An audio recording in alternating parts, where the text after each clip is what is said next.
Hello everyone, so today I'm going to be showing you how I'm going to temper chocolate. There are 3 different methods that I know of that we can do. The first method would be to melt the chocolate in the microwave, and once it's all melted, add actually freeze-dried cocoa butter and mix it through. I don't have freeze-dried cocoa butter, so I'm not going to do that.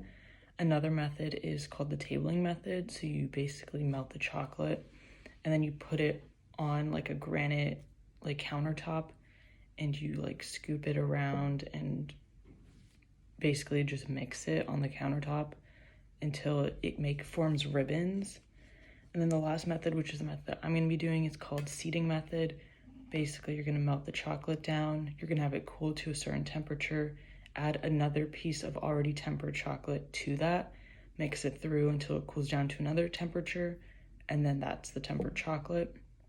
So let's get in the kitchen and I'll show you how I'm going to temper my chocolate. Now, while there are different ways to temper chocolate, here are the tools and ingredients that I'm going to be using. I'm going to need some chocolate, a pot of water that's going to be heated, a bowl that can fit in the pot without the bottom of the bowl touching the water, a thermometer, and I'm going to be using some parchment paper. When it comes to tempering chocolate, we're going to need to check out the ingredients.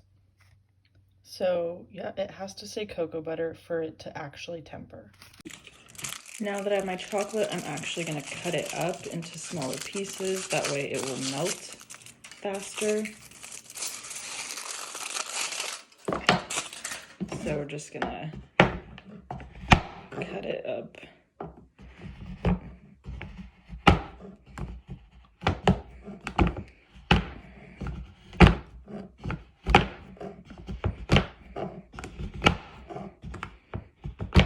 It's a bit hard.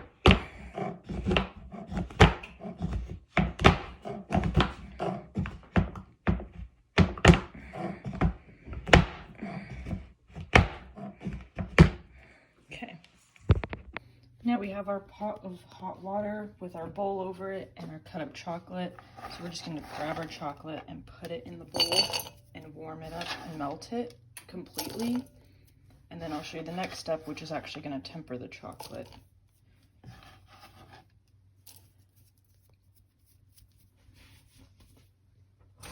So we're just going to let it melt and we're going to stir it.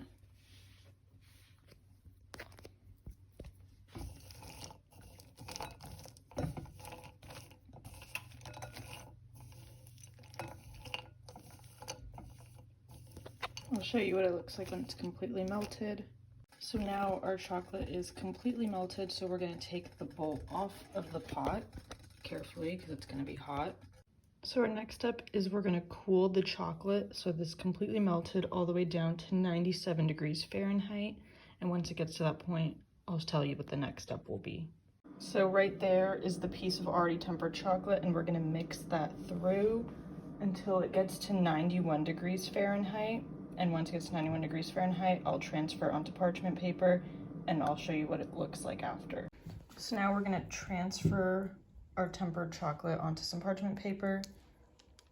And once it hits room temperature, I'm going to show you what it looks like compared to melted chocolate that has not been tempered. So just plain melted chocolate. And then after, I'm going to compare the characteristics between melted chocolate, which is right here, and tempered chocolate, which is right here. All right, so here is our tempered chocolate and here is our melted chocolate. Our melted chocolate has been sitting out here for a long time and it still hasn't set. I believe it's because my apartment is a bit warmer than room temperature, but even this one in a bit warmer than room temperature is already set and hard. So I'm going to take it off. And as you can see, it's hard. But once it sets to a bit cooler than room temperature, we'll be able to hear the snap. And this one is still really soft, so I'm not going to take it off now. Okay, so this tempered chocolate has been sitting out for some time and I snapped it and it snapped, so we're going to show you. So if you guys can hear that. That's what happens when you temper chocolate. And now let's get into the science behind it. So now getting into the chemistry behind tempering chocolate. In chocolate, there's a compound called cocoa butter, and cocoa butter has fatty acids that can undergo crystallization. and there are 6 different crystals that can be formed in chocolate, and the desired form that we're trying to get is type 5, because type 5 has a melting point of around 93 degrees Fahrenheit. And the reason why we want this temperature is because if you hold chocolate in your hand, it's not going to melt, but once you try to eat it, it's just going to melt in your mouth.